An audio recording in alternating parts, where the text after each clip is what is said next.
of Welsh fire in the 100. It didn't go down quite so well. So I thought I'd get that out the way first. But we're going to be looking ahead to the forthcoming T20 World Cup in Australia. Of course, England are already out there. We'll explain how the tournament works, but they're playing a series against Australia. Then they'll play another warm-up game against Pakistan.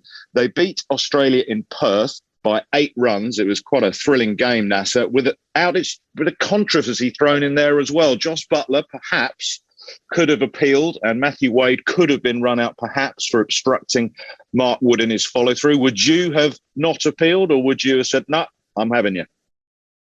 Well, sitting at home on your sofa watching it, it was clearly obvious that it was obstructing the fielder, and I would have appealed. You have to appeal in the laws of the game to get the decision to go your way. But I'm thinking of Josh Buttler, and Josh Buttler would have been just looking up at the ball because he was involved in that moment as well. So I don't think he, live in the moment, would have seen the obstruction because he's concentrating on the ball, whether he should catch it, maybe where the stumps are, and maybe whether Mark Wood should have caught it, would have caught it. It was clear that it was obstructing the field. I think had he seen it and seen it properly, I think he would have absolutely appealed. I think he said afterwards, it's a long tour of Australia coming up, and maybe in a World Cup we would have appealed. I see these things that you're playing England, Australia, and it's still a massive game. And if you think it's out, appeal for it. On the field, as with the bat, Hales and Buttler were in blistering form, and that's the partnership they need to fire in this upcoming World T20. Yes, I mean, there's a few issues around England's team, one of which are injuries and who's going to be fit and ready to go. Will Livingston, be ready to play? How will Wood and Wokes go? But the other issue was at the top of the order where, Phil Salt did well in Pakistan and is pushing Alex Hales and people not quite sure which way England will go. I thought they would go Hales just because of his experience, his outstanding form in Australia in the Big Bash. So I always thought he was likely to still be ahead of Salt, even though Salt pushed him hard in Pakistan. And obviously the way that he played at the top of the order with Buttler yesterday at the opposite, I think means that's the way England will go in this tournament. He looked a bit off the pace in the field, I thought, in Pakistan. He dropped 3 catches, I think, didn't he? So that's an area that England will hope that he kind of gets up to speed on. But there's never really been any doubt about his ability at the top of the order. And clearly that was a confidence-boosting knock for him. And also for Buttler, who was absent from all those games in Pakistan. And that was a key to England's victory yesterday and is going to be a key part of England's World Cup hopes. We'll delve more deeply into the side that England might select, etc. But Freddie, one of the interesting things for me was they dropped Dawi Malan down the order. Now you look at the impact that players have in games, etc. Is that the best way to use Dawi Malan, or do you think that was just simply they wanted to make sure that Stokes got to go at number 3? It just seemed odd seeing him sit there as everyone else was wandering out to bat ahead of him, including someone like Sam Curran.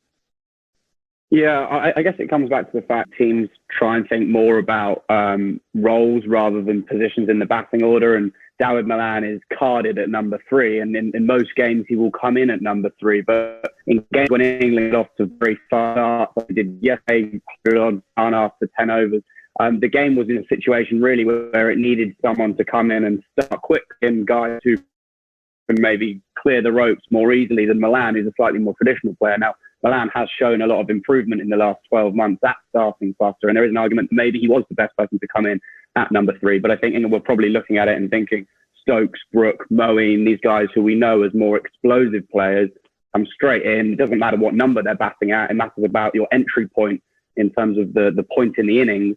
And that's why Malan slid down. It didn't necessarily work yesterday, but I wouldn't say that made it the wrong decision.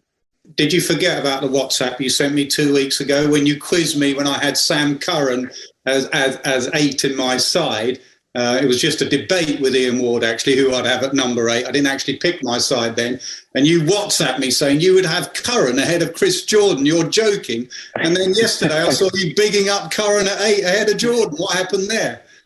Well, I think what happened is that in the last few weeks, Sam Curran has been excellent. Jordan's obviously coming back from injury. And I think a couple of weeks ago, I think I would have had Jordan as that man at number 8. Sam Curran has generally been seen as some back the top of England, or top 7, so to speak. Harry Brooks' emergence in Pakistan meant that I think it became a lot harder for Curran to fit in the top 7. But since then, he's been bowling so well in difficult periods and at the death, which is obviously where Jordan generally would bowl.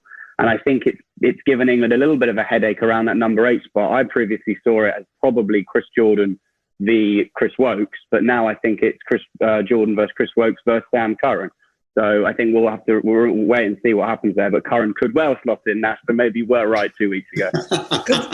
Could you? Is there an argument that you could have both? I mean, Ben Stokes, is he a shoo-in to England's T20 side? It's quite interesting, Stokes, isn't it? Because he hasn't played much T20 for quite some time. On the plus side, you're thinking it's a big tournament. He's a big game player. Absolutely, you want him. But if you just look at this format of the game, which is kind of separating itself from other formats, I suppose, you'd say, well, he hasn't played that much. And could you therefore think maybe Milan 3, Brook 4, and then you can fit in Curran and Jordan as well? Or do you just think that Stokes, his big match temperament, the way that he plays in these tournaments, you just absolutely want him? He's a shoe-in there. There's a strong argument for that. I think that they will definitely start with Stokes. I think we're all probably in agreement of that, for all the reasons you mentioned, Af. I think also he's a player who's probably particularly well suited to Australian conditions. The pace and the bounce of those pitches should suit his batting. I think he will start the tournament.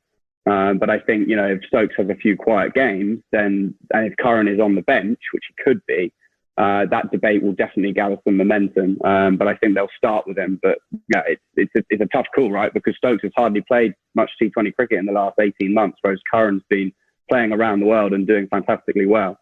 So yeah, it's definitely a live debate.